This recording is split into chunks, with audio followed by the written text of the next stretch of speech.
நமஸ்தே, நான் நரேந்திரநாத் தூத்தா. இப்பொழுது நான் சுவாமி விவேகானந்தன் என்று அழைக்கப்படுகிறேன். நான் ஜனவரி 12ஆம் தேதி பிறந்தேன். 1863ஆம் ஆண்டு கல்கத்தாவில் நான் ராமகிருஷ்ண பரமஹம்சரின் பிரதான சீடனாக சரணடைந்தேன்.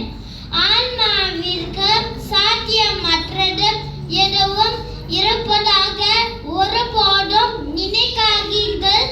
அப்படி நினைப்பதும் மிக பெரிய பாவம். பாவம் என்று ஒன்று இருந்தால் இது ஒன்றே பாவம். நீங்கள் பலவீனமானவர் அல்லது மற்றவர்கள் பலவீனமானவர்களுக்கு என்று சொல்லுவது. நாம் எவ்வளவு அதிகமாக வெளியே வந்து மற்றவர்களுக்கு நன்மை செய்கிறோமோ அவ்வளவு அதிகமாக நம் இதயங்கள் தூய்மைப்படுத்தப்படும். மேலும்